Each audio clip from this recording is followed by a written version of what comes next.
كل يوم بنسمع عن منتجات وماسكات للبشرة، بس يا ترى ايه اللي فعلا بيشتغل؟ في مكونات مدعومة بالعلم ونتائجها مثبتة، وفي نفس الوقت في وصفات طبيعية بسيطة ممكن تدعم الروتين وتدي فرق حلو. النهاردة مع روستيكا هقول لك أقوى 5 مكونات سكين كير فعالة بجد. معاها كمان هنقول الماسكات الطبيعية المجربة اللي ممكن تساعد أثناء استخدام المنتج ده.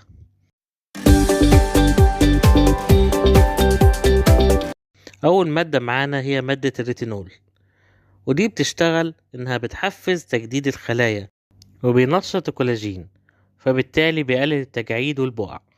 والطريقة الصح لاستخدامه إنها بتكون بالليل ويبقى تركيز قليل، مع طبعا مرطب وواقي للشمس. طيب ايه الماسك الطبيعي اللي ممكن يساعد أثناء الروتين ده؟ ممكن نستخدم ماسك زيت جوز الهند مع جل الصبار، وده بيدي ترطيب قوي وبيخفف التهيج اللي ممكن يسببه الريتينول. تاني مادة معانا النياسيناميد، ودي بتشتغل على إنها بتدعم حاجز البشرة، فبالتالي بتقلل التصبغات وبتعمل توازن للدهون. والطريقة الصح لاستخدام المادة دي إن احنا نستخدمها بتركيز صغير من 5 ل10% صبح وليل.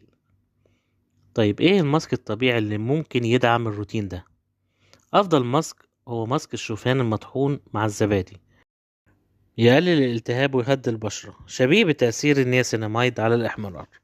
تالت مادة معانا حمض الهيالورونيك أسيد، وده بيشتغل عن طريق ان هو بيرطب البشرة وبيمنع الخطوط. والطريقة الصح ان احنا بنستخدمه على بشرة رطبة وبيبقى معاها كريم مرطب. طب ايه الماسك الطبيعي المساعد اللي ممكن نستخدمه؟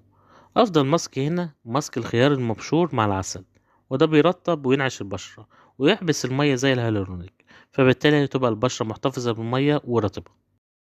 رابع مادة معانا هي فيتامين سي، وفيتامين سي هنا يعتبر مضاد أكسدة قوي، بيحمي البشرة من الشمس والتلوث، فبالتالي بيفتح لون البشرة. والطريقة الصحيحة لاستخدامه هي الصبح بدري قبل واقي الشمس. طب ايه الماسك الطبيعي اللي ممكن يساعد؟ ماسك عصير برتقان طازة مع عسل، وده بيدي إشراقة طبيعية للبشرة لكن مش بديل عن السيرم. آخر مادة معانا هي أحماض التقشير زي ال BHA وال AHA، ومثال ليهم حمض الجلايكوليك. وبيشتغلوا ازاي؟ على انهم بيشيلوا الخلايا الميتة من السطح وبينضفوا المسام من جوه. والطريقة الصح لاستخدامه مرة او مرتين في الاسبوع بالليل، وبتبقى طبعا تحت اشراف طبي.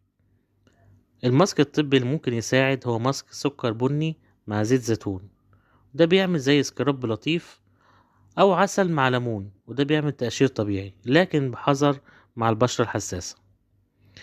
المنتجات العلمية زي الريتينول والفيتامين سي بتدي نتائج قوية جدا لو استخدمناها صح. والماسكات الطبيعية مش بديل، لكنها دعم لطيف للبشرة وتدي إحساس بالانتعاش. فكري في الروتين كده، أساس علمي ولمسة طبيعية، وهتشوفي بشرتك بتتغير بجد. لو عجبك الفيديو ما تنسيش اللايك والاشتراك.